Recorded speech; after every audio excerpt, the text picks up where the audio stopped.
నమస్తే, welcome to YR TV. Telangana రాష్ట్రంలో Congress party అధికారంలోకి రావడానికి ఏదైతే నిరుద్యోగులకు సంబంధించి అనేకమైనటువంటి హామీలు ఇచ్చింది. ప్రభుత్వం రావడానికి మన నిరుద్యోగులను అయితే చాలా విధాలుగా వాడుకుంది. నిరుద్యోగులు కూడా కాంగ్రెస్ ప్రభుత్వం అధికారంలోకి వస్తే వాళ్ళ సమస్యలన్నీ పరిష్కారమై మరి వాళ్ళకి సంబంధించిన ఉద్యోగాలు కూడా వచ్చే అవకాశాలు ఉంటాయంటూ కూడా వాళ్ళు పూర్తి మొత్తంలో కూడా కాంగ్రెస్ ప్రభుత్వానికి మరి వెన్నుదండుగా నిలిచి ఆ రోజు ప్రచారంలో కీలక పాత్ర పోషించి ప్రభుత్వాన్ని అయితే తీసుకొని వచ్చారు. మన నిరుద్యోగులకు సంబంధించి 18 నెలల కాలం పూర్తయింది. వాళ్ళకి సంబంధించిన ఏదైతే నిరుద్యోగ భృతి కావచ్చు, అదేవిధంగా జాబ్ క్యాలెండర్ కావచ్చు, ఏడాదికి 2 లక్షల ఉద్యోగాలు కావచ్చు, మరి పూర్తి మొత్తంలో మరి ఇంప్లిమెంటేషన్ చేసిందా, లేకపోతే ప్రభుత్వం ఏదైతే మరి ఎప్పటికీ అబద్ధాలు చెప్పుకుంటేనే కాలయాపన చేస్తుందనే అంశాలు మనతో మాట్లాడడానికి ఆ రోజు వైఆర్ టీవీ స్టూడియోలో నిరుద్యోగ జేఏసీ నేత జనార్దన్ ఉన్నారు. మాట్లాడదాం. అన్న నమస్తే. నమస్తే అన్న, చెప్పండి, మొదటి నుంచి కూడా కాంగ్రెస్ ప్రభుత్వం అధికారంలోకి రావడానికి ప్రధాన పాత్ర పోషించింది నిరుద్యోగులని రేవంత్ రెడ్డి చెప్తుంటాడు.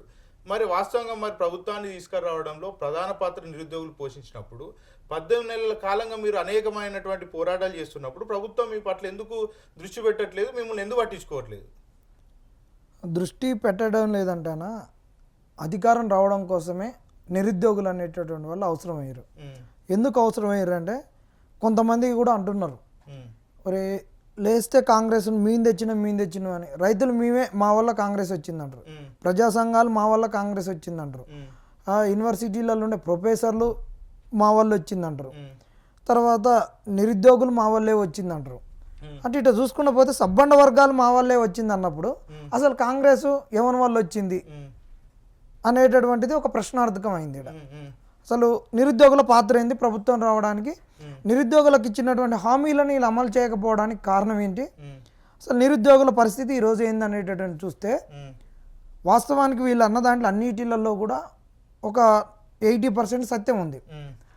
అన్ని వర్గాలు కూడా ఆ రోజు బీఆర్ఎస్ పైన ఒక అసంతృప్తి ఉన్నది. అసంతృప్తి రావడానికి 100 లక్ష కారణాలు ఉన్నాయి. అధికార పార్టీ మీద ఎప్పటికైనా అసంతృప్తి ఉంటుంది. 10 ఏళ్ళు ఉన్నది అసంతృప్తి. తర్వాత హామీల ఆ వర్గాలకు ఇచ్చినటువంటి హామీలు నెరవేర్చడంలో ప్రభుత్వం వైఫల్యమైంది, వ్యతిరేకత వచ్చింది.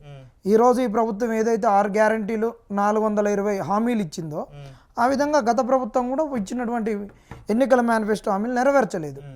ఈ వర్గాలన్నీ ఎక్కడికక్కడ వ్యతిరేకంగా ఉన్నాయి. కానీ ఇవన్నీ కూడా ప్రభుత్వాన్ని గద్దెదించడానికి ఏ విధంగా కృషి చేయాలి, వీటన్నిటిని ఐక్యపరిచి అన్ని వర్గాల వ్యతిరేకతను ప్రజలలోకి ఒక గంపగుత్తగా ఒక బుల్లెట్ లాగా తీసుకుపోయేటటువంటి వర్గం లేకుండా అయింది.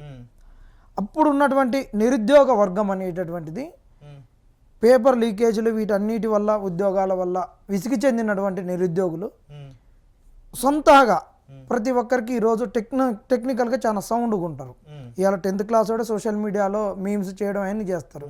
వీళ్ళందరూ పీజీలు అయిపోయి, డిగ్రీలు అయిపోయి, పిహెచ్డీలు అయిపోయి, ప్రైవేట్ జాబులు చేసి ఇట్లా ఉండేటటువంటి వాళ్ళు కాబట్టి, ఇంకోటి రాజకీయ చైతన్యం ఉన్నటువంటి వాళ్ళు కాబట్టి, వీళ్ళు ఉన్నటువంటి వ్యతిరేకతను ఎన్నికల వేళ రాజకీయ స్టేట్మెంట్లకు ఏ విధంగా మలచాలి, వీటిని రాజకీయ వ్యతిరేకతను ఒక ఓటు బ్యాంకుగా కాంగ్రెస్కి ఏ విధంగా కన్వర్ట్ చేయాలి, ఒక స్వింగ్ ఓటుని ఏ విధంగా సృష్టించాలి, ఇదంతా కూడా బీఆర్ఎస్కి ఉన్నటువంటి ఓట్ బ్యాంకే, వేరే పార్టీకి బీజేపీకి ఉన్నటువంటి ఓట్ బ్యాంకు. దీనిని కాంగ్రెస్కి ఈసారి ఒక స్వింగ్ ఓటుకి ఏ విధంగా మలచాలనేటువంటి క్రమంలో నిరుద్యోగులు ఉపయోగపడ్డారు. అట్లా ఉపయోగపడే నిరుద్యోగులు ఎక్కడ మాట్లాడినా మాకు ఉద్యోగాలు రాలేదు, మాకు ఉద్యోగాలు రావాలి అంటే మీకు ఒక రైతు బంధు వస్తేనే కాదు. ఇలా నేను ఒక వ్యక్తిని, ఒక నిరుద్యోగినంటే నా ఇంట్లో నా అయ్యే ఒక రైతుగా ఉంటాడు, నా అమ్మ ఒక పింఛన్దారిగా ఉంటుంది, నా అమ్మమ్మ పింఛన్దారిగా ఉంటారు. తర్వాత నా చుట్టుపక్కల నా బంధువులలో నా అక్క భర్త, అన్న భార్యనో ఎవరో ఒకరు ఉద్యోగులుగా ఉంటారు. రకరకాలుగా ఒక కుటుంబంలో ఒక నిరుద్యోగి చుట్టూ ఉన్నటువంటి ఒక బంధుత్వంలో, కుటుంబ బంధవ్యాలలో అన్ని వర్గాలకు సంబంధించినటువంటి వ్యతిరేకత ఉన్నది కదా. ఆ వ్యతిరేకులు అందరూ కూడా మన చుట్టుపక్కల ఉన్నారు. వీళ్ళందరినీ కూడా ఒక నిరుద్యోగి తన ఇంట్లో ఉన్నటువంటి 5 ఓట్లను ప్లస్ తన బంధువుల చుట్టూ ఉన్నటువంటి ప్రభుత్వ వ్యతిరేక వర్గాలను అన్నిటినీ కూడగొట్టి ప్రభుత్వాన్ని తీసుకొచ్చిండు. అందుకనే ఎప్పుడైనా రేవంత్ రెడ్డి గారు ఇదొక నిరుద్యోగ ప్రభుత్వం అన్నాడు. నిరుద్యోగులు ఇంత కీలకంగా పనిచేసారు. ఎప్పుడైనా ఎన్నికలకు 1 నెల నోటిఫికేషన్ ముందు, నోటిఫికేషన్ నుంచి నామినేషన్స్ వేస్తున్నా కొద్దీ ఒక పాజిటివిటీ, ఒక పార్టీకి ఏదైతే ఒక పాజిటివిటీ వస్తుందో అదే క్యారీ అవుతుంది. దాన్ని ఎక్కడ కూడా డౌన్ఫాల్ చేయొద్దు. డౌన్ఫాల్ చేస్తే ఇంకొక పార్టీ ఇమ్మీడియట్గా వచ్చేస్తుంది. అంత కీలకం. నీకు ఎగ్జామ్కు 6 నెలల ముందు ఎంత చదువు, ఎగ్జామ్కు 10 రోజుల ముందు చదివే చాలా ఇంపార్టెంట్. సేమ్ ఎలక్షన్స్ కూడా అట్టనే ఉంటుంది అనమాట. ఓటర్ యొక్క పల్స్ను చేంజ్ చేయొద్దు, అతను మూడును డివేట్ చేయొద్దు. ఎన్నికల వేళ ప్రతి ఒక్కరు ఒక్కొక్క డిఫరెంట్ హామీలు ఇస్తారు, మందు అన్నీ చూపిస్తారు. ఆ విధంగా జాగ్రత్త పడి ఆగస్టు నుంచి నవంబర్ వరకు దశల వారీగా కాంగ్రెస్కు ఒక పాజిటివిటీని పెంచుకుంటూ కాంగ్రెస్ వైపుని మలిచినాం నిరుద్యోగులు. అయితే చైతన్యతలో మీరు కూడా భాగస్వాములు అయ్యారు. ఆ రోజు ప్రజలకు మీరు ఏం చెప్పారు, ఎలాంటి సందేశం ఇచ్చారు? ఇదే ఈ వర్గాల ఇప్పుడు ఏదైతే చెప్పినా అన్నిటిని పోయినాం. అమ్మమ్మ నీకు పింఛన్ వస్తుందని చూసుకుంటున్నావు, కానీ నీ మనవనికి లగ్గం కాలేదు, నీ మనవరాలకు లగ్గం కాలేదు. ఎందుకు కాలేదు? కొలువు కావాలి. ఎందుకంటే కాంగ్రెస్కి ఎక్కువ సీట్లు వచ్చినాయి కూడా పల్లెలలోనే, హైదరాబాద్లో రాలేదు. సో పల్లెలలో ఉండేటోళ్ళకి ఎట్లుంటుందంటే ఒక ప్రభుత్వ ఉద్యోగం అనేటటువంటిది అది ఎంత చిన్నదన్నా కావచ్చు, ఈవెన్ పంచాయత్ సెక్రటరీ అయినా తనకు ఉండేటటువంటి ఒక సోషల్ రెస్పెక్ట్ వేరు. ఒక ఎస్సీలో వానికి అసలు సోషల్ రెస్పెక్ట్ ఉండదు.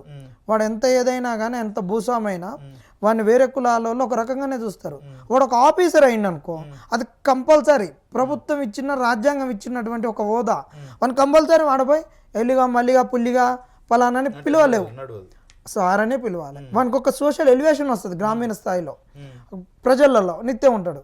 కాబట్టి ఆ సోషల్ రెస్పెక్ట్ గురించి అన్ని వర్గాల నుంచి, ఇంకా దాంట్లో ఇక సంపద ఉంటుంది, దోపిడీ ఉంటుంది, లంచం ఉంటుంది, ప్రభుత్వ అధికారులకు దగ్గరగా ఉంటారు, రాజకీయ నాయకులకు దగ్గర, సవలక్ష కారణాలు ఉంటాయి అంటే ఆ స్థాయి ఉద్యోగాన్ని బట్టి. కాబట్టి గవర్నమెంట్ ఉద్యోగం అనేటటువంటి పల్లెల్లో క్రేజీ. ఆ పల్లెలలో ఒక్క ఊర్లో ఒక్కనికి ఉద్యోగం వచ్చిందనుకో 10 పల్లెలు చెప్పుకుంటారు వాని గురించి.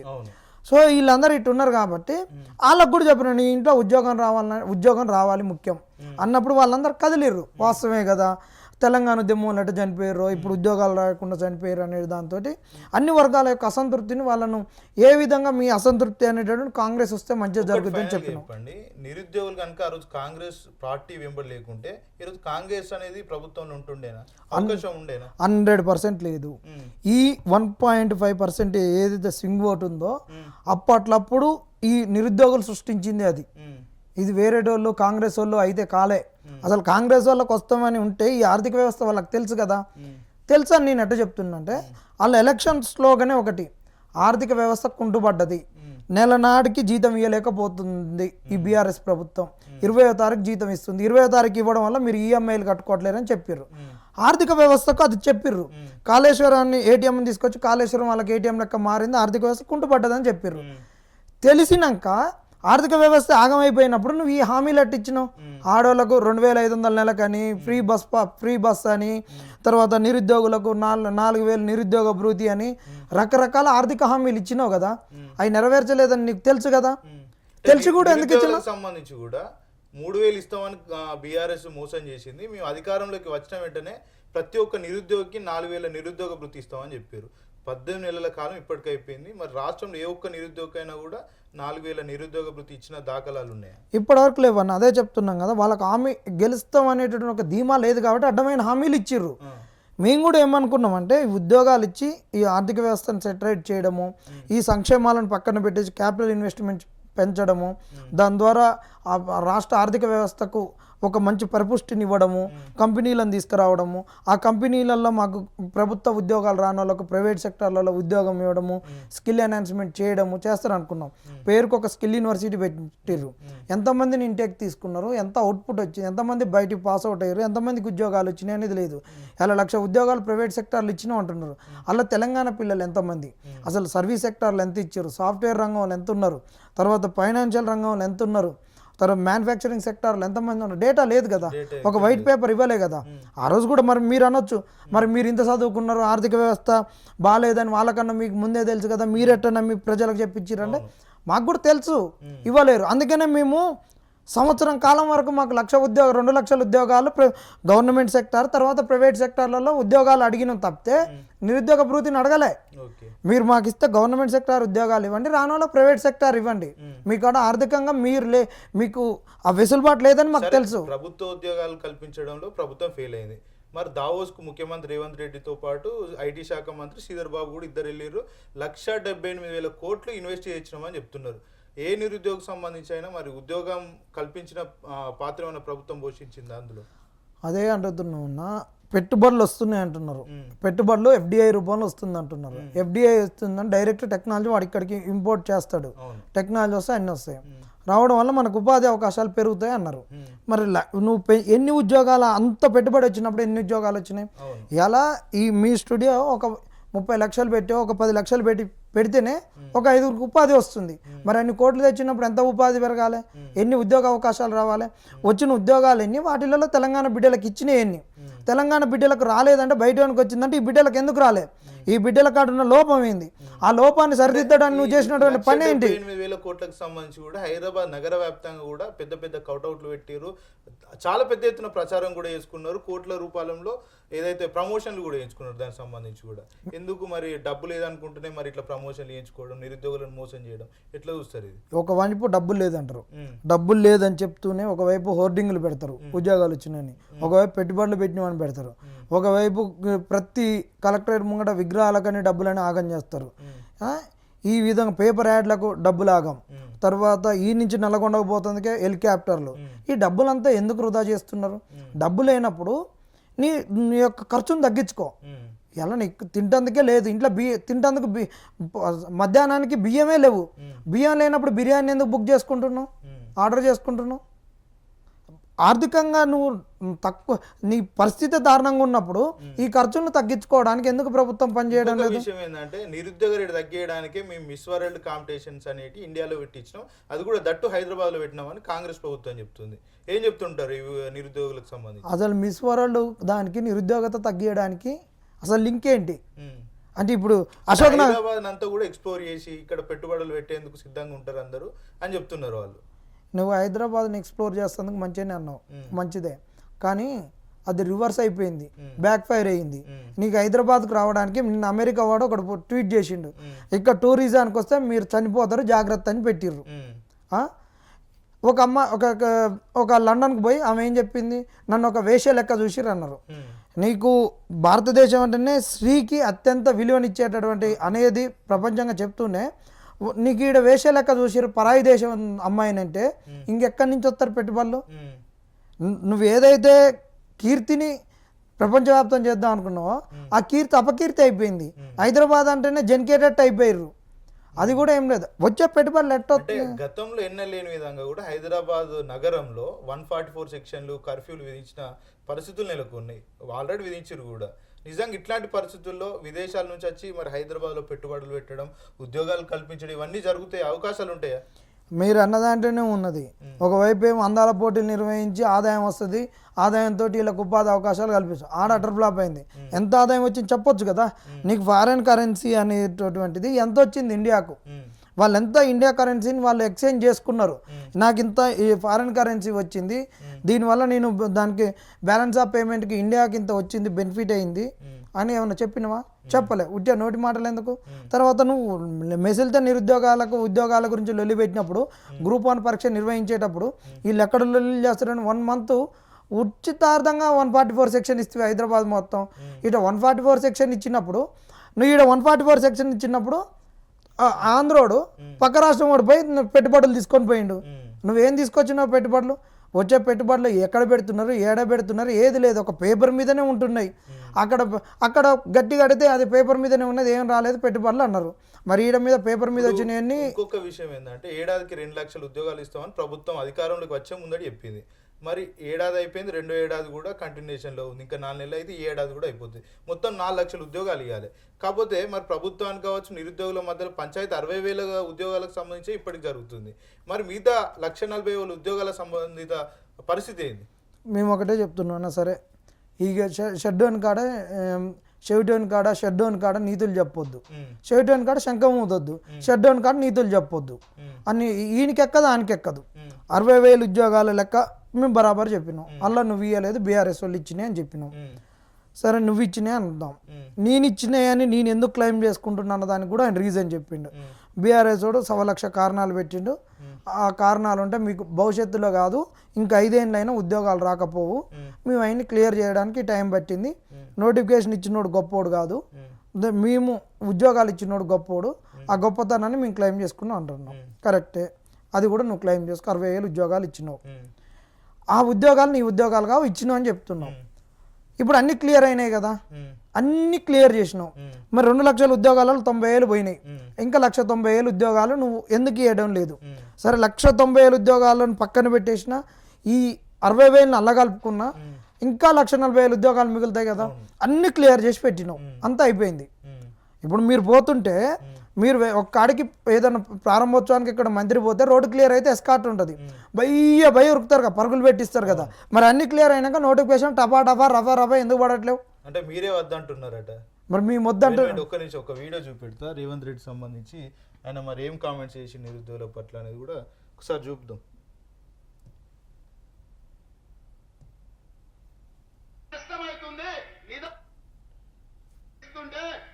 మీద నోటిఫికేషన్లు ఇస్తే మాకు కష్టమైతుంది, నిదానంగా నోటిఫికేషన్లు ఇవ్వండి, నోటిఫికేషన్లు కొన్ని తగ్గించండి అని చెప్పి ధర్నాలు చేసే పరిస్థితి వచ్చింది. దేశంలో ఎక్కడ కూడా ఇస్తున్న నోటిఫికేషన్లను కొంత వాయిదా వేయమని ధర్నాలు జరగలే.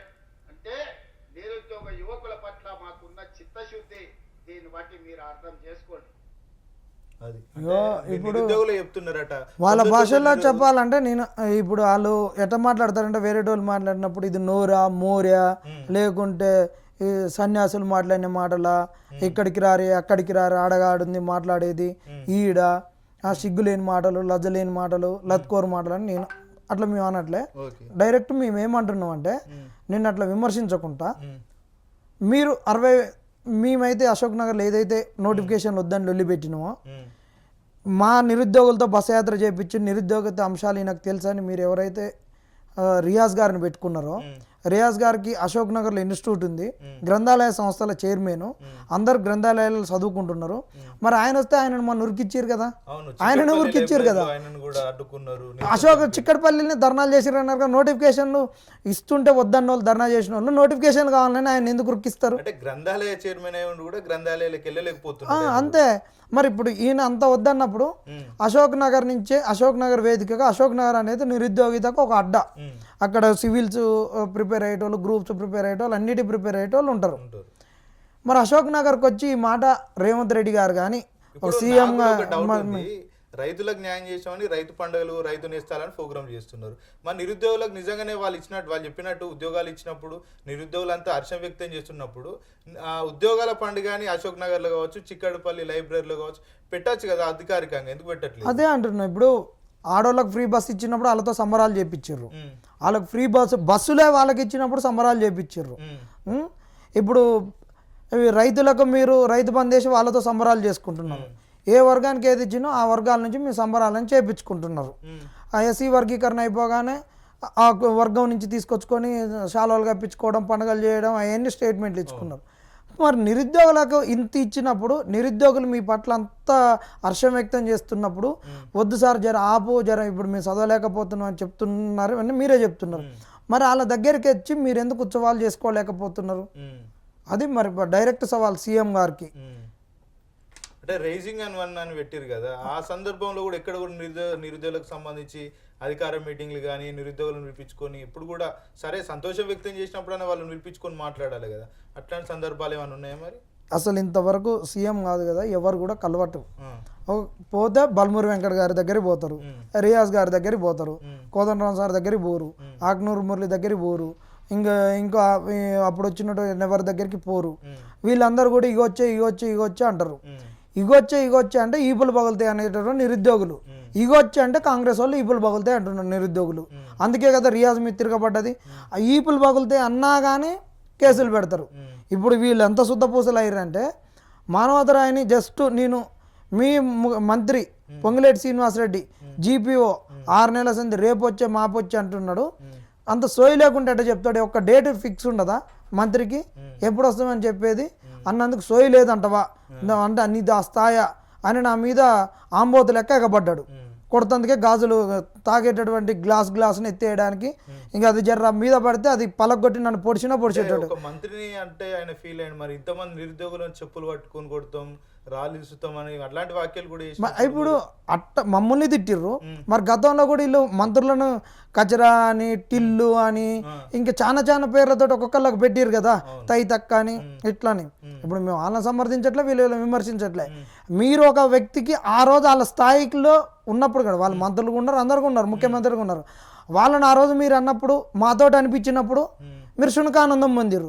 ఈరోజు మేము సోయి లేదన్నందుకే మీరు ఎందుకు అట్లా అవుతున్నారు అంటే, ఈరోజు వీళ్ళు మాట్లాడేది ఏదైతే ఉంటుందో అది ఒక నీతి అన్నమాట, అదే ఒక సత్యవాకులు, అదే ఒక పద్ధతి, అదే వ్యవహారం. వేరేటోడు మాట్లాడితే ఎమ్మట కేసులు పెట్టడం, వాళ్ళ మీద ప్రతీకారాలు తీర్చుకోవడం. కాంగ్రెస్ అనేటటువంటిది నిరుద్యోగులకు ఏమి ఇవ్వలేదు. అసలు ప్రైవేటు సెక్టార్లో ఉద్యోగాల కల్పన వైపు ఈ ప్రభుత్వం ఏం చేస్తుంది? ఇంతవరకు ఏ పాలసీ డాక్యుమెంట్కు వీళ్ళు కమిటీ వేసిర్రా, ఒక కమిషన్ వేసిర్రా? అది ఎక్కడ వీళ్ళ కాడ ఎంత డేటా ఉంది, అసలు హైదరాబాద్లో ఎన్ని కంపెనీలు ఉన్నాయి, ఎన్ని కంపెనీలకి వీళ్ళు రాయితీలు ఇస్తున్నారు, ఎన్ని ఉద్యోగాలు వస్తున్నాయి? ఆ ఉద్యోగాలలో తెలంగాణలో 70% మన స్థానిక రిజర్వేషన్లు అన్నాం. ఆ స్థానిక రిజర్వేషన్లో ఒక మైక్రోసాఫ్ట్లు అంటే ఎన్ని ఇంజనీరింగ్ కాలేజీలు ఉన్నాయి మనకు? వాళ్ళని తీసుకోవాలంటే అందులో వచ్చేటటువంటి ఎలాంటి ఉద్యోగాలు వస్తాయి, వీళ్ళకి ఎలాంటి స్కిల్స్ లేవు, ఆ పాస్అవుట్ పోరగాళ్ళకి మనకి ఎలాంటి స్కిల్స్ను ఇంప్రూవ్ చేయాలి, ఎన్హాన్స్ చేయాలి, వాళ్ళకి ఎలాంటి టెక్నాలజీని అడాప్ట్ చేయాలి అనే దిశగా వీళ్ళ కాడ ఏమైనా పాలసీలు ఉన్నాయా? అంటే జపాన్ గిఫాన్ పోతారు, మరి సౌత్ కొరియా అక్కడిక్కడ పోయి సాఫ్ట్వేర్ కంపెనీల నుంచి మన తెలుగు వాళ్ళే కదా, దేశం అన్ని రాష్ట్రం మన ఇండియా వాళ్ళే కదా ప్రపంచ కంపెనీలకు సీఈఓలుగా ఉన్నది. మరి వాళ్ళ నుంచి తీసుకొచ్చి మరి ఏం చేస్తున్నది తెలంగాణ? రైజింగ్ వన్ అనే అన్న, జాబ్ క్యాలెండర్ ఒక్కటే ముఖ్యం కాదన్న, ప్రభుత్వ సెక్టార్ ఉద్యోగాలే కావు. ఇవాళ ప్రభుత్వ రంగంలో ఉన్న 22 లక్షల ఉద్యోగాలు, 2 లక్షలకు 30 లక్షల మంది నిరుద్యోగులు ఎన్నికలప్పుడు ఓటీఆర్ ఉన్నది. ఆ రోజు మీరు స్థానిక రిజర్వేషన్లు ఇస్తున్నారు, ప్రైవేట్ సెక్టార్లలో మనకు ఉద్యోగ కల్పన మేము చేస్తామన్నారు. ఈ 2 లక్షలు పోతే 28 లక్షల మంది పరిస్థితి ఏంది? ఈ 2 లక్షల ఉద్యోగాల గురించే కొట్లాడతాం మనం. రానుని పరిస్థితి ఏంది? ఇవాళ ఊళ్ళలో పనులు లేవు, ఊరిడి చేస్తే హైదరాబాద్లో ఉద్యోగాలు లేవు, ఉద్యోగాలు వేరేటోడు తీసుకుంటున్నాడు. వీళ్ళు ఏంది? ఈ జొమాటో, ఊబరు, ర్యాపిడో ఈ ఉద్యోగాలను చూసి మురవాల్సిందేనా తెలంగాణ బిడ్డలు? అంటే ఇక్కడ ఇంకో విషయం ఏంటంటే, గతంలో ఏదైతే నిరుద్యోగులు అంతా ధర్నా చేసినప్పుడు బల్మూరు వెంకట్ వెంటుండే, మరి ఇప్పుడు మీరు ఎందుకు వెళ్ళట్లేదని ఒక రిపోర్టర్ అడిగితే ఆయన ఇచ్చిన సమాధానం ఏంటంటే, ఇప్పుడు నన్ను వాళ్ళు పిలవట్లేదు అందుకే నేను వెళ్ళట్లేదు అని చెప్తున్నాడు. మరి మొన్న నేను ఇంటికి పోయి పిలిచిన, ఆహ్వానించినాం, మరి రాలేదు. వాళ్ళకంటే రిపోర్ట్లు ఇవ్వాలంటే రిపోర్ట్లు ఇస్తేనే వాళ్ళు సీఎం గారితో చర్చించినాక మాతోటి మీటింగ్లకు వస్తారంట. హామీ ఇచ్చినప్పుడు సోయలేదా? ఇన్ని రోజులు హామీలు నెరవేరలేదని పిల్లలు రోడ్డెక్కి కొట్లాడుతుంటే తెలియట్లేదా? అంటే నీ ఇంటికి వచ్చి అందరినీ ఇంటికి వచ్చి మాట్లాడతారా? నీకు ఆ సిద్ధశుద్ధి లేదా? మీరు ఏం చేస్తారు? రియల్ ఎస్టేట్లు చేసుకుంటారా? మీరు దందాలు చేసుకుంటారా? ఏం పరిపాలిస్తున్నారు? ఆ నిరుద్యోగిత అంశం అనేటటువంటిది ఆ రోజు లైబ్రరీలు అన్నీ తిరిగి మా వల్ల మీకు కేసులు అయినాయి కదా. మరి ఆ రోజు ఉన్నటువంటి కేసులు అయినాయి, ఎందుకు కేసులు అయినాయి? నిరుద్యోగిత అంశం వల్ల కేసులు అయినాయి. నువ్వు ఇంజనీరింగ్ కాలేజీలలో ఫీజులు పెంచిరని పోతురి, ఫీజు రియంబర్స్మెంట్ రావట్లేదని అంటుంటారు. మరి ఇప్పటి వరకు మరి ఫీజు రియంబర్స్మెంట్ ఎంతమందికి ఇచ్చిర్రు? ఫీజు రియంబర్స్మెంట్ ఇవ్వకుండా డిగ్రీలు పాస్ అయిన వాళ్ళు ఎంతమంది ఉన్నారు? ఒక ఉద్యోగాల చుట్టే కాదు కదా, ఫీజు రియంబర్స్మెంట్ ఇవాళ చాలా పెద్ద అంశం. అంతేకాదు, ఇది కాంగ్రెస్ అంటే ఎస్సీ ఎస్టీ బీసీ మైనారిటీల ప్రభుత్వం అంటున్నటువంటి ఈ కాంగ్రెస్ డబల్ పీజీ వాళ్ళకి ఎందుకు ఫీజు రియంబర్స్మెంట్ ఇవ్వడం లేదు? యూనివర్సిటీలలో ఉన్నోళ్ళు ఇవాళ ఒక పీజీ అయిపోతుంది, నువ్వు ఉద్యోగాలు ఇవ్వలే, గవర్నమెంట్ సెక్టర్ లేదు, ప్రైవేట్ సెక్టార్ లేదు, వాడు ఎక్కడ పోతాడు? ఇంకో పీజీ వేసుకుంటాడు, ఇంకో దానికి ఏదైనా ప్రిపేర్ అవుతాడు. మరి వానికి నువ్వు ఫీజు రియంబర్స్మెంట్ ఇవ్వవు. నీ యూనివర్సిటీలో సెల్ఫ్ ఫైనాన్స్ సీట్స్ ఉంటాయి, రెగ్యులర్ సీట్స్ ఉంటాయి. సెల్ఫ్ ఫైనాన్స్ 70,000 80,000 ఉంటుంది, రెగ్యులర్ సీట్ 20,000 ఉంటుంది. వానికి సెల్ఫ్ ఫైనాన్స్ సీటుకి కూడా వాడు ఎగ్జామ్ రాస్తాడు, మెరిట్లోనే వస్తాడు, వానికి వచ్చేటటువంటి ఫీజు 20,000 వస్తుంది. ఇంకా 70,000 80,000 ఉన్న దాంట్లో 60,000 ఎక్కడి నుంచి తెచ్చి కట్టుకోవాలి? వాడు 2 సంవత్సరాలకు 1,20,000 ఎక్కడి నుంచి తెచ్చి కట్టుకుంటాడు. అదే ప్రైవేట్ ఇంజనీరింగ్ కాలేజీలో 1,20,000 ఇస్తావు సంవత్సరానికి, వీనికి సంవత్సరానికి 60,000 ఎందుకు యూనివర్సిటీలలో? యూనివర్సిటీలకు ఆ ఫీజు మొత్తం ఇస్తే యూనివర్సిటీలు కూడా బాగుపడతాయి కదా. ప్రైవేట్ ఇంజనీరింగ్ కాలేజీలకు ఎందుకు అంత డబ్బు దోచి పెడుతున్నావు? గవర్నమెంట్ ఫీజు పెంచుకుంటే యూనివర్సిటీలో ఆ ఫీజు గవర్నమెంట్ ఇవ్వాలి. యూనివర్సిటీ అధికారులు ఫీజు పెంచుకున్నప్పుడు గవర్నమెంట్ ఎందుకు ఇవ్వట్లేదు ఎస్సీ ఎస్టీ పిల్లలకు? ఖచ్చితంగా నిరుద్యోగులకు సంబంధించి మరి మీరంతా కూడా కోర్టులో పిటిషన్ దాఖలు చేశారు, ఎక్కడ ఉన్నది? స్టేజ్ ఏంటంది? అన్న రేపు సోమవారం నాడు కేసు ఉంది, ఇలా ఒక దుర్మార్గం. కాంగ్రెస్ వాళ్ళు వెంట ఉండి, కొంతమంది ఎమ్మెల్సీలు వెంట ఉండి, కొంతమంది నాయకులు వెంట ఉండి, ఆ 1:1లో ఉన్నటువంటి అభ్యర్థుల ద్వారా వీళ్ళు ప్రెస్ మీట్ పెట్టించారు అనేది మేము అంటున్నాం. ఎందుకంటే అసలు వాళ్ళు ప్రెస్ మీట్ ఎట్ట పెడతారు? ఆ పెట్టినటువంటి అభ్యర్థులైనా ఏ విధంగా ప్రెస్ మీట్ పెట్టి టీజీపీఎస్సీ మీద మాకు నమ్మకం లేదు, కొన్ని తప్పులు చేసింది అనేటటువంటిది యావత్ నిరుద్యోగులలో ఉన్నటువంటి ఒక అలిగేషన్ వాళ్ళు చేస్తున్నటువంటిది. అవి వాస్తవాలు కూడా. కావాల్సినటువంటి పిఎంఎల్ ఇవ్వలేదు, జిఆర్ఎల్ ఇవ్వలేదు, 1:1 పిలవడము, అటెండెన్స్లో తేడాలు రావడము, గతంలో ఈ పబ్లిక్ సర్వీస్ కమిషన్ అటెండెన్స్లో తేడా వస్తే ముట్టికాయలు వేయించుకుంది. ఇవి అన్ని కోర్టు పరిధిలో ఉన్నప్పుడు మా గ్రూప్ 1 పరీక్ష పారదర్శకంగా జరిగింది, ఒక ఇంటిగ్రిటీ తోటి జరిగింది, ఒక నిజాయితీగా జరిగింది. ఈ పరీక్ష ఇట్ట జరిగినాక మా ఉద్యోగాలు ఆపడం కరెక్ట్ కాదని కోర్టులో ఉన్న అంశాన్ని వీళ్ళు ఏ విధంగా జడ్జిమెంట్ ఇచ్చి మాట్లాడతారు అనేటటువంటిది మా ఒక అలిగేషన్ కదా. ఇది ఎట్ట మాట్లాడతారని అసలు మాకు తలక ఎక్కట్లేదు. ప్రిజుడిస్లో ఏదైతే మీకు కంటెస్ట్ ఉన్నారనుకుంటున్నారా మీరు? ఖచ్చితంగా ఈ ప్రభుత్వాలే ఉంటాయి. దీని మీద కూడా జ్యుడిషియల్ ఎంక్వైరీ జరగాలి. అంటే వాళ్ళకు కూడా తెలిసి ఉంటుంది కదా, కోర్టు పరిధిలో ఉన్నప్పుడు ఖచ్చితంగా బయట ఎక్కడ కూడా మాట్లాడద్దు అని వాళ్ళకు కూడా. నేనేమంటున్నానంటే వాళ్ళు మాట్లాడిందంటే తప్పు మాట్లాడారు, వాళ్ళు ఒక జడ్జిమెంట్ ఇవ్వద్దు. కోర్టు తప్ప ఒప్ప అని తేల్చాల్సింది కోర్టు. ఆ కోర్టు తప్ప ఒప్ప తేల్చేది అది పెట్టింది టీజీపీఎస్సీ చాలా మంచిగా చేసింది కరెక్ట్ అని వీళ్ళు ఎట్ట జడ్జిమెంట్ ఇస్తారు? జడ్జిమెంట్ వీళ్ళే ఇచ్చారు. వాళ్ళకు ఒక స్టేట్మెంట్ వీళ్ళే ఇచ్చారు, ఇది మంచిదని ఒక స్టేట్మెంట్ పాస్ చేసిర్రు.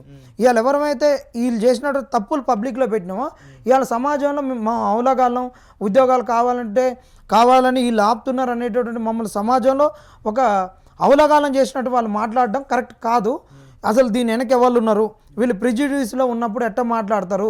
దీని మీద ఒక ప్రభుత్వం ఒక కమిషన్ వేయాలి, లేదంటే ఒక జ్యుడిషియల్ ఎంక్వైరీ జరగాలి. దీని మీద ఈ ప్రెస్ మీట్ మీద జ్యుడిషియల్ ఎంక్వైరీ జరగాలని నేను అడుగుతున్నా నిరుద్యోగుల తరపున. ఇప్పుడు ప్రభుత్వం పదే మిమ్మల్ని ఎందుకు విస్మరిస్తుంది? జీవో నెంబర్ 29 కావచ్చు, ఇంకా అనేక రకాలుగా ఎందుకు నిరుద్యోగులన్నా విద్యార్థులన్నా కూడా ఎందుకు ప్రభుత్వానికి లోకో అనుకోవచ్చు, ఇంకో రకం అనుకోవచ్చు, ఎందుకు ఇట్లా చూస్తున్నారు? మొత్తాన్ని దానికి సింపుల్ అన్న, దానికి ఏదో రాకెట్ సైన్స్ చదవాల్సిన అవసరం లేదు. 10 ఏళ్ళు ఆవురావురా అని ఉన్నారు, అధికారానికి దూరంగా ఉన్నారు. ఇప్పుడు సంపాదించుకోవాలి వాళ్ళే అంటారు స్టేట్మెంట్స్. వీటన్నిటిని చూస్తే లంకె బిందెలు ఉన్నాయనుకుంటే ఖాళీ బిందెలు ఉన్నాయన్నారు. 10 ఏళ్ళు ఆవురా అని ఉన్నారు. వీటి దిశగానే ఉన్నారు, ఎట్ట సంపాదించుకోవాలి ఎట్ట డబ్బు అనేది. కానీ ఉద్యోగ కల్పన వైపుకు వాళ్ళు అసలు ఆలోచన చేయట్లేదు. అసలు ఇది వాళ్ళ దృష్టిలోనే లేదు. ఏదో ఎప్పుడో ఒకసారి వేద్దాం అనేది ఉంది. నిజంగా దృష్టిలో ఉండి వీళ్ళు అనుకున్నట్టు ఈ తెలంగాణ భౌతిక తెలంగాణను ఒక బహుజన తెలంగాణ మారుద్దాం. ఎట్ట మార్చొచ్చు? ఎస్సీ ఎస్టీ బీసీ మైనారిటీ ఈ వెనకబడినటువంటి ఆర్థికంగా వెనకబడిన వర్గాల పిల్లలు ఈ గవర్నమెంట్ ఉద్యోగాలు ఈ ప్రైవేట్ ఉద్యోగాలకు వస్తారు. ఒక 10% ఉన్నోడు అలా కంపెనీలు పెట్టుకుంటున్నాడు, వాడే అమెరికాకు పోతున్నాడు, అక్కడిక్కడ పోతుండు ఎబో మిడిల్ క్లాస్ వాడు. ఈ ప్రజలకు అందరికీ కూడా నిజంగా ఉపాధి అవకాశాలు పెంచి ఆర్థికంగా బలోపేతం చేస్తే ఇది నిజంగా బహుజన తెలంగాణ అవుతుంది. అటువైపు ఆలోచిస్తుర్రా? బహుజన తెలంగాణ అనేది రిజర్వేషన్లో ఏదో ఇస్తే కాదు. నీకు నిజంగా బహుజన తెలంగాణ కావాలంటే వీళ్ళని అందరినీ కూడా ఆర్థికంగా పరిపుష్టి చేస్తే ఆటోమేటిక్గా అయిపోతుంది. మనకి రోగం వచ్చినప్పుడు హెల్ప్ చేయడం కన్నా కింద చిన్నప్పటి నుంచి మనకు పౌష్టికాహారం ఇచ్చి మన ఇమ్యూనిటీని మంచి బూస్ట్ చేసి వానికి ఒక మంచి ఒక బ్యాలెన్స్డ్ డైట్ ఇస్తే చాలు. బ్యాలెన్స్డ్ డైట్ ఇచ్చి మంచి ఎడ్యుకేషన్ పెడితే మనకి చాలు, అంతకన్నా ఎక్కువేం అవసరం లేదు. అట్టని బహుజన తెలంగాణ ఏదో రిజర్వేషన్ ఇచ్చినావు కరెక్టే, ఎల్ఐసీలకు వర్గీకరణ చేసినావు, ఉద్యోగాలు లేవు, ఏం చేస్తాడు? బీసీలకు 40%, 42% రిజర్వేషన్ అన్నావు, నువ్వు ఉద్యోగాలు ఇవ్వటం లేదు. గవర్నమెంట్ సెక్టార్, ప్రైవేట్ సెక్టార్లో ఇవ్వట్లేవు, మరి ఆడ ఎడిపోతాడు? పేరుకి రిజర్వేషన్ పేపర్ల మీద వానికి అవకాశాలు కల్పించినప్పుడు వాని బతికేంది? ఇవాళ నువ్వు ఆర్థికంగా చాలా మార్పులు చెందుతున్నప్పుడు ఆ మార్పులలో ఏ అయితే బతుకులు ఆగమైనాయో ఆ బతుకులను ఏ విధంగా మారుద్దాం అనేటటువంటి ఆర్థిక సంస్కరణలలో వీళ్ళ బతుకులను నువ్వు ప్రతిబింబించే విధంగా జీవోలు తయారు చేయకుండా ఉట్టిగానే నేను మార్పులు తీసుకొచ్చిన సంస్కరణలు తీసుకొచ్చినంటే ఏం లాభం? ఇలా నేనంటే 42% నువ్వు ఇచ్చిన గవర్నమెంట్ సెక్టార్లో ఉద్యోగాలు లేవు, ప్రైవేట్ సెక్టార్లో ఉద్యోగాలు కల్పించట్లేవు. ఏమిటికి ఆ 42% ఉద్యోగ కల్పనలో రిజర్వేషన్లు? ఇలా 42% రిజర్వేషన్లు అడ్మిషన్లు అంటావు, యూనివర్సిటీ కాలేజీని ఆగం చేసినావు, ఫీజు రియంబర్స్మెంట్ ఇవ్వట్లేదు. వాడు అయిపోయినాక వాడు ఏదైనా చేసుకుందాం అనుకున్నా కానీ సర్టిఫికెట్ ఇవ్వట్లేదు. ఏం లాభం నువ్వు ఇచ్చి? అటువైపు ఈ ప్రభుత్వం అనేటటువంటిది కొన్ని ఉన్నత వర్గాలకు ఆర్థికంగా కులాలకు మతాలకు అతీతంగా ఆర్థికంగా ఉన్నోనికే ఈ ప్రభుత్వాలు ఒత్తాసు పలుకుతున్నాయి. ఈ బీదోని వైపు ఈ ప్రభుత్వం ఆలోచించట్లేదు. మెయిన్ ఎజెండా స్లోగన్ చేస్తుంటది సామాజిక న్యాయం చేస్తామని, అట్లాంటి పరిస్థితి ఏం లేదు సామాజిక న్యాయం. ఇప్పుడు వాళ్ళు ఇచ్చిన పదవులలో కూడా సామాజిక న్యాయం లేదు. మొన్న కొట్లాడంగా ముగ్గురికి ఇచ్చిర్రు ఎమ్మెల్సీ. ఒక ఎస్సీ వర్గం నుంచి అద్దంకి దయాకర్ గారికి, ఎస్టీ నుంచి శంకర్ నాయక్ గారికి, బీసీ నుంచి రాములక్కకు అదే ఇచ్చిర్రు తప్పితే ఏముండవు. పదవులు ఒక్కటి ఇచ్చినంత మాత్రాన్ని ఏముంటాయని నీకు పదవి ఇస్తావు, వానికి అధికారం ఇవ్వవు. ఇప్పుడు గొడ్డుకు మూతికి చిక్కం కట్టి గడ్డి మీదకి వదిలితే గడ్డి తింటుంది అది అంతే. నువ్వు పదవి ఇస్తావు వానికి పవర్ ఉండదు అంతే. ఏముంటుంది? హోంశాఖ ఒకరికి ఇస్తావు, సెక్యూరిటీస్ అన్ని లా అండ్ ఆర్డర్ మొత్తం ముఖ్యమంత్రి కాడ ఉంటాయి. ఏముంటుంది? టోపీ పెడతావు, లాఠీ ఉండదు చేతిలో, లాఠీ ఇస్తావు, మళ్ళీ తుపాకీ ఇవ్వవు. ఏం లాభం? ఇది కూడా అంతే అనమాట. ఇప్పుడు నిరుద్యోగులంతా కూడా మరి ముట్టడిలు అని పిలుపులు వస్తున్నాయి, అంతా ఎట్లుంటుంది అంటారు? ముట్టడిలు అనేటటువంటిదన్నా మేము ముట్టడిల కన్నా కూడా ఏ రాజకీయ నాయకుడైనా ఓట్లకే భయపడతాడు. ఆ ఓట్లకు భయపడతాడు కాబట్టి ఈ ఓట్లతోటి కాంగ్రెస్ని గెలిపించినాం. ఇప్పుడు అదేవిధంగా స్థానిక సంస్థలలో కూడా ఈ కాంగ్రెస్ని గండి కొట్టడానికి జిల్లాల వారిగా మొన్న ఎట్లా సభ పెట్టినాం అట్లా సభలు పెడతాం, ధర్నాలు పెడతాం. కాంగ్రెస్ నిరుద్యోగులుగా సబ్బన్న వర్గాలను ఆగం చేసింది. అటువైపుగా మాట్లాడట్లేదు, అటువైపు అసలు ఆలోచన చేయట్లేదు. కుంటుపడ్డ ఆర్థిక వ్యవస్థను బలోపేతం చేయడానికి కంపెనీలను పేరుకు అంటున్నది, ఏ కంపెనీలు తేవట్లేదు. తెస్తే ఆర్థికంగా ఈ రాష్ట్రాన్ని బలోపేతం చేస్తుంటే వీళ్ళు కూడా జీతాలను ఇన్ టైంలో ఎందుకు ఇవ్వలేకపోతున్నారు?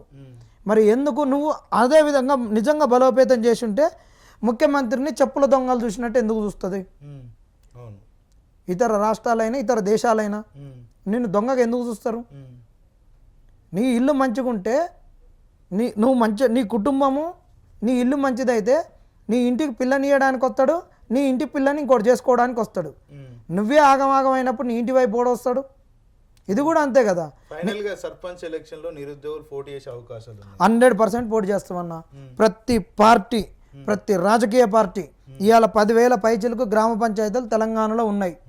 ఇవాళ వాళ్ళు ఇస్తున్న 2 లక్షల ఉద్యోగాలు మాకు ఇవ్వలేదు.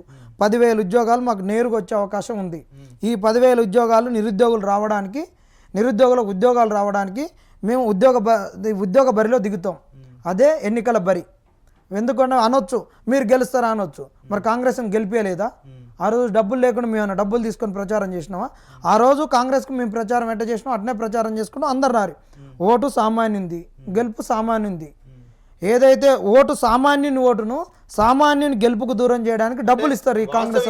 మాట్లాడతా లోకల్లో ఉన్నటువంటి లీడర్ని కాదని నిరుద్యోగస్తుని గెలిపించే అవకాశాలు ఉంటాయా గ్రామీణ ప్రాంతాల్లో?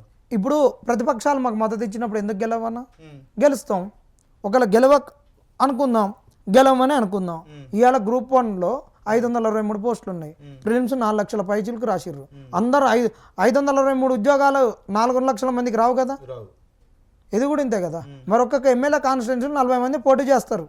మరి అందరు గెలుస్తామని పోటీ చేస్తారు. రుణమాఫీ కావచ్చు, అదే విధంగా రైతు భరోసా, ఇలాంటి సంక్షేమ పథకాలు చాలా వరకు కూడా ఈ మధ్య కాలంలో ఇంప్లిమెంటేషన్ అవును చేసిర్రు. ఇప్పుడు నేను నిరుద్యోగి ఇలాంటి టైంలో మరి మిమ్మల్ని నమ్మి ఓట్లు వేసే అవకాశాలు. ఇప్పుడు నిరుద్యోగులు అనేటోళ్ళు కదిలిర్రు అనుకో, ఆ రోజు వాళ్ళ కుటుంబాల నుంచి ఓట్లు వేయించినాం కదా, ఒక కుటుంబం నుంచి 4 ఓట్లను. ఇప్పుడు అందరు నిరుద్యోగులు కలిస్తే నిరుద్యోగి అయితే కుటుంబం నుండి సపరేట్ కాదు కదా. వాని ఇంటనే వాళ్ళ అయ్యే రైతు ఉంటాడు, మన రైతు బంధు వస్తుంది, వాళ్ళ అమ్మలో పింఛన్లు అవి వస్తుంటాయి వాళ్ళ అమ్మమ్మ కాళ్ళకు. వీడు మళ్ళీ మొన్న ఓట్లు వేయించినట్టు వీడు కదిలియలేడా? నీవు రైతు బంధు వేస్తున్నావు, ఎంత వేసినావు? 3 కార్లకు రైతు బంధుని ఎగనామం పెట్టి పంగనామాలు పెట్టి నువ్వు రుణమాఫీ చేసినావు. ఒక ఎకరానికి 3 కార్లు అంటే ఎంత? ఒక సంవత్సరానికి 10,000. నువ్వు 15,000 వేస్తున్నావు. 2 కార్లు అయిపోయినాయి 2 సంవత్సరంన్నర అంటే నువ్వు ఒక్కొక్క ఎకరాకి నువ్వు ఎంత లాస్ చేసినావు? 17,000 లాస్ చేసినావు, 18,000 వరకు. 2 ఎకరాలు ఉన్నోనికి నువ్వు ఎంత లాస్ చేసినావు? 37,000, 34,000 లాస్ చేసినావు. అదే రుణమాఫీ కింద కన్వర్ట్ చేసినావు. ఇప్పుడు నువ్వే అన్నావు కదా ఆయన రుణమాఫీ చేయకుండా రైతు బంధు ఇచ్చిందని. మరి నువ్వేం చేసినావు? రైతు బంధు ఇవ్వకుండా రుణమాఫీ చేసినావు. నువ్వు రైతులకు ఒరగబెట్టింది ఎలగబెట్టింది ఏం లేదు కదా. కాబట్టి మోసం చేసినావు. ఆ మోసాన్ని మేము ప్రజలకు చెప్తాం. పింఛన్ ఇస్తున్నాం, ఇవ్వలేదు. మేము కూడా అంటాం పింఛన్లు అవసరం లేదు, మంచిగా ఊరిని బలోపేతం చేస్తాం. ఒక ఊర్లో కనీసం 100 మంది ఉంటారన్న, మినిమం 500 ఉంటారన్న పింఛన్దారులు. ఎందుకంటే వికలాంగులు ఉంటారు, ముసలోళ్ళు ఉంటారు, ఒంటరి మహిళలు ఉంటారు, ఎయిడ్స్ వచ్చిన వాళ్ళు ఉంటారు, రకరకాల పింఛన్దారులు అందరూ ఉన్నారు. 7 రకాల పింఛన్దారులు ఉన్నారు. ఒక ఊర్లో కొన్ని వేరే అవుతాయి. మినిమం 500 అన్న. చెప్తాం చూడు, ఊరిని ఆగం చేయొద్దు. 50 మందికి ₹1,00,000 అంటే మనిషికి 2,000 లెక్కన పింఛన్దారునికి. 100 మందికి 2 లక్షలు, 500 మంది అంటే నెలకు 10 లక్షలు. ఒక్క ఊర్లో నువ్వు నెలకు 10 లక్షల పింఛన్ ఇస్తున్నావు అంటే సంవత్సరానికి ఎంత? 1,20,00,000. ఒక్క 500 మంది పింఛన్ ఉంటే 1,20,00,000 పింఛన్ను నువ్వు కనుక ఆ ఊళ్ళో ఒక్క సంవత్సరానికి 1,20,00,000 కనుక క్యాపిటల్ ఇన్వెస్ట్మెంట్ చేసి కంపెనీ పెడితే ఆ ఊరు ఎంత బాగుపడుతుంది? 1,20,00,000 ఒక రైస్ మిల్లో, లేకుంటే ఒక ఫుడ్ ప్రాసెసింగ్ యూనిట్, కూరగాయలది. ఇప్పుడు టమాటాలది సన్ డ్రై ఎక్స్పోర్ట్ చేయొచ్చు, అన్ని కూరగాయలు సన్ డ్రై చేసి పంపించవచ్చు. పల్లి నూనె, పల్లీలు పంతాయి, దానిని ప్రాసెసింగ్ చేసి నూనెను పంపవచ్చు. మన వేరుశనగ, కందులు, పెసలు, ఈ పప్పులు ప్రాసెసింగ్ చేసి డీమార్ట్. ఇటువైపుగా ప్రభుత్వాలు ఎందుకు ఆలోచించట్లేవు? పింఛన్లు ఇవాళ 2,000 పింఛన్ ఇస్తేనే సంవత్సరానికి ఒక ఊరికి 500 మంది ఉంటే 1,20,00,000 పింఛను. అదే 4,000 అయితే ఎంత అవుతుంది? ఆ ఊరికి 500 మంది ఉంటే 2,40,00,000. 2,40,00,000 తోటి క్యాపిటల్ ఇన్వెస్ట్మెంట్ చేసి ఎంత కంపెనీని పెట్టచ్చు మనం. మళ్ళీ వీళ్ళ నుంచి కూడా కొంత క్యాపిటల్ను అందులో పెట్టుబడి పెట్టించి ఊరిని ఎంత బాగు చేయొచ్చు. ఇటు దిశగా ఎందుకు చేయట్లేదు? తెలంగాణలో మెట్ట పైర్లకు ఉన్నది అవకాశం, నూనె పంటలకు అవకాశం ఉంది, అన్నిటికీ అవకాశం ఉంది. వరి కావాల్సిన దానికన్నా ఎక్కువ పంతుంది. దాన్ని నూడిల్స్గా ఎందుకు కన్వర్ట్ చేయలేము మనం? దాన్ని ఒక ఇడ్లీ పిండికి ఎందుకు కన్వర్ట్ చేయలేం? దోశ పిండికి ఎందుకు కన్వర్ట్ చేయలేం? ఆ బియ్యాన్ని, ఆ బియ్యం ఉప్పుడు బియ్యం చేసి వేరే దేశాలకు ఎందుకు ఎక్స్పోర్ట్ చేయలేం? ఈ ఎక్స్పోర్ట్ అంతా కూడా, ఇంత పండిన బియ్యం ఎక్స్పోర్ట్ కూడా కొన్ని వర్గాల చేతిలోనే ఎందుకు ఉంటుంది? ఆ రైస్ మిల్లులు అన్ని ఊర్లలోకి ఇవ్వచ్చు కదా. ప్రతి ఊరికి నువ్వు కళ్ళం పెట్టిన ప్రతి ఊరికి ఎందుకు రైస్ మిల్లు ఇవ్వలేకపోతున్నావు? ఎందుకు వాళ్ళతోటి ఈ బియ్యాన్ని ఎక్స్పోర్ట్ చేయలేకపోతున్నావు? ఇవన్నీ చేసుకుంటుంటే రాష్ట్రం ఆర్థికంగా బలోపేతం అవుతుంది. ఆ రోజు అందరూ వీళ్ళు అయ్యే నీతులు చెప్పారు కదా. కోదండరాంగు రెడ్డి గారు కూడా అదే నీతి చెప్పిండు. పెద్ద ఈ కాంట్రాక్టులు అన్ని చిన్న కాంట్రాక్టులు చేసి ఒక ₹1,00,00,000, ఒక 10 కోట్లు ఉండే కాంట్రాక్టును ఒక ₹1,00,00,000 చేస్తాం. ఒక 3 నిరుద్యోగులకు ఇస్తాం. 3 నిరుద్యోగులకు ఇచ్చినప్పుడు ఏళ్ళనైనా ఒక 10% వాళ్ళకి ప్రాఫిట్ వస్తుంది. కావాల్సినటువంటి ఇన్పుట్ సబ్సిడీ తోటి లోన్ ఇస్తాం, కావాల్సినటువంటి ఈక్విప్మెంట్ కొనుక్కోవచ్చు, చేయొచ్చు అన్నారు. ఇవాళ ఎక్కడిస్తున్నారు? ఇవాళ కంపెనీ ఇవాళ ఉన్నటువంటి కన్స్ట్రక్షన్స్ అయినా, ఇవాళ ఉన్నటువంటి కాంట్రాక్ట్లు అయినా ఎవరి చేతిలో పోతున్నాయి? ఒక రాఘవ కన్స్ట్రక్షన్, వీళ్ళకున్న మెగా కన్స్ట్రక్షన్ వీళ్ళకే పోతున్నాయి కదా. కాళేశ్వరం మీద జరిగింది చర్చ మొత్తం మెగా కన్స్ట్రక్షన్ మీదే జరిగింది. మెగాకే ఎందుకు ఇచ్చిర్రు? ఆంధ్రోనికి దాన్ని చిన్న కాంట్రాక్టులుగా చేసి తెలంగాణలో ఉన్న బిడ్డలకు ఎందుకు ఇవ్వలేదు అన్నావు. మరి ఎందుకు ఇవ్వలే? ఇవాళ నిరుద్యోగులకు జేసీబీలు 10 లక్షలు పెట్టేసి ఒక జేసీబీ, ఒక 3 నిరుద్యోగులకు కలిపి ఒక జేసీబీ, ఒక ప్రొక్లైనర్ ఇచ్చేసి వాళ్ళకు నువ్వు చేసే కన్స్ట్రక్షన్లో వీళ్ళ వెహికల్ని పెట్టుకొని ఎందుకు నడిపించుకోమని లేదు? నీకు ఒక కన్స్ట్రక్షన్ జరిగే దగ్గర 1000 జేసీబీలు నడుస్తాయి. ఆ 1000 జేసీబీలు నిరుద్యోగులకు ఎందుకు ఇవ్వట్లేను? ఎందుకు మరి? కోదండరాం ప్రతిపక్షంలో ఉన్నప్పుడు చాలా పెద్ద ముచ్చట్లు చెప్పిండు. ఇప్పుడు అధికారంలో ఉన్నాడు, ఎమ్మెల్సీగా ఉన్నాడు, ఎందుకు మాట్లాడట్లేదు ఇవన్నిటి మీద కూడా? చాలా దరిద్రం అన్న. నేనంట 2 లక్షల ఉద్యోగాలు అసలు మ్యాటర్ కాదు. 2 లక్షల ఉద్యోగాల చుట్టూ నిరుద్యోగులు తిరగొద్దు. ఇంత ఎకానమీని చదివి, ఇంత ఆర్థిక వ్యవస్థను చదివి, రేపు మీరు ఉద్యోగులు అయితే, గ్రూప్ 1 ఆఫీసర్లు అయితే, జీవోలు తయారు చేసేటటువంటి మీరు 2 లక్షల ఉద్యోగాల చుట్టూ ఏంది? కొబ్బరి చిప్ప ఇచ్చినట్టు ఒక కొబ్బరి చిప్ప చుట్టూ తిరిగేది ఏంది? ఇలాంటి మన దాంట్లో, మన తెలంగాణలో జరిగే డెవలప్మెంట్ యాక్టివిటీస్లో ప్రతి కాంట్రాక్టులో, ప్రతి దాంట్లో ఒక నిరుద్యోగం ఎందుకు ఉండకూడదు? ఇలా సోషల్ వెల్ఫేర్ నుంచి డిగ్రీ చదివి పాస్ అవుట్ అయ్యిండు, పీజీ చదివి పాస్ అవుట్ అయ్యిండు, వానికి ఉద్యోగం రాలేదు. వాడు చదువుకున్న పాఠశాలకు వాడు ఉన్నప్పుడు ట్రంక్ బాక్సులు ఇస్తారు 500, 1000 మందికి. 1000 మందికి రోజు మెస్ నడుస్తుంది. 1000 మందికి కూరగాయలు, 1000 మందికి ఎగ్స్, 1000 మందికి బట్టలు, 1000 మందికి బెడ్షీట్లు. అదే స్కూల్లో చదువుకున్నటువంటి పాత విద్యార్థులను ఒక యూనిట్గా చేసి ఆ స్కూల్కి సంబంధించిన కాంట్రాక్ట్ ఆ పిల్లలకు ఎందుకు ఇవ్వకూడదు? ఒక ఊరిలో ఒక రెసిడెన్షియల్ స్కూల్ ఉందంటే ఆ స్కూల్ బాధ్యతలు మొత్తం ఊరికి ఎందుకు ఇవ్వకూడదు? ఆ ఊరికి ఉపాధి వస్తుంది కదా. ఎక్కడోడో మళ్ళీ హైదరాబాద్ ఒకటి రావాలన్నా, ఎక్కడోడో దాంట్లో ఊరికి ఆ స్కూల్కి చింతపండు వేసేటోడు రావాలన్నా, ఆ ఊరికి ఊకేటోడు రావాలన్నా, ఆ స్కూల్కు చీపుర్లు సప్లై చేసేటోడు రావాలన్నా. ఏం ఎకానమీని టికిల్ డౌన్గా కింది స్థాయిలోనే ఎందుకు వాళ్ళకి అక్కడ అయ్యేటట్టు ఎందుకు పరిపుష్టం చేయట్లేరు? అంటే ఇక్కడ ఏం లేదు, ఎవడు అధికారంలోకి వచ్చినా వాళ్ళకు సంబంధించినటువంటి కాంట్రాక్టర్లను, వాళ్ళకు సంబంధించినటువంటి రాజకీయవేత్తలను, వాళ్ళకు సంబంధించినటువంటి వాళ్ళని అందరినీ మళ్ళా బలోపేతం చేయడం, మళ్ళా వాని కాడి నుంచి డబ్బులు తెచ్చుకోవడం, ఎన్నికలలో మళ్ళీ ఓటుకు నోటు ఇవ్వడం, ఎన్నికలలో లిక్కర్ పోయడం, ఎన్నికలలో చికెన్ ముక్కలు ఇవ్వడం, ఇవన్నీ చేయడం అంతే. ఫైనల్గా నిరుద్యోగులకు సంబంధించి ఏం చెప్పదలుచుకున్నారు ప్రభుత్వానికి? ఇప్పుడు ఉన్నటువంటి ఎన్నికలలో నిరుద్యోగులందరూ పోటీ చేయాల్సిందే. ఈ 10,000 ఉద్యోగ నోటిఫికేషన్లో కాంగ్రెస్కి బుద్ధి చెప్పాల్సిందే. ఈ ఎన్నికల నోటిఫికేషన్లో మాకు ఉద్యోగాలు రావడం కొరకు ప్రతిపక్ష పార్టీ, రిజిస్టర్డ్ అయిన ప్రతి పార్టీ మాకు మద్దతు ఇవ్వాలని కోరుకోవడం జరుగుతుంది. అంతేకాదు నిరుద్యోగులందరూ కేవలము 2 లక్షల ఉద్యోగాల చుట్టే తిరగొద్దు. మీ ఆలోచన విధానము ప్రైవేట్ సెక్టార్లలో మనకున్న అవకాశాలు ఏంది, మన తెలంగాణ సొత్తును ఇతర రాష్ట్రాలైనా ఇతర దేశాలైనా ఏ విధంగా ఈ తెలంగాణ భూమి, ఈ తెలంగాణ నీళ్లు, ఈ తెలంగాణ ఉన్నటువంటి ఈ పంచభూతాలను వాడుకొని వాళ్ళు ఆదాయాలు గడించి ఇతర దేశాలకు తీసుకుపోతున్నారు, ఇతర రాష్ట్రాలకు తీసుకుపోతున్నారో అటువైపు ఆలోచించి ఈ రాష్ట్రంలో జరిగేటటువంటి ప్రతి అభివృద్ధి వల్ల వచ్చేటటువంటి ఆదాయాలు ఇక్కడ ఉన్నటువంటి బిడ్డలకే పోవాలి. అభివృద్ధిలో మనమే ఉండాలి. అభివృద్ధిలో వచ్చేటటువంటి ఉపాధి అవకాశాలను మనం పుణికిపుచ్చుకోవడానికి మన ఆలోచనలు ఉండాలి. అటువైపుగా కొట్లాడాలి తప్పితే కేవలం 2 లక్షల ఉద్యోగాల చుట్టే అంటే ఉద్యోగాలు రాని పరిస్థితి ఏంది? ఈ తెలంగాణలో 10 ఏళ్లలో తెలంగాణ యొక్క భూమికి విలువ పెరిగింది. తెలంగాణలో ఉన్నోడుగా మారిపోయిండు, లేనోడు ఇంకా లేనోడుగా మారిపోయిండు.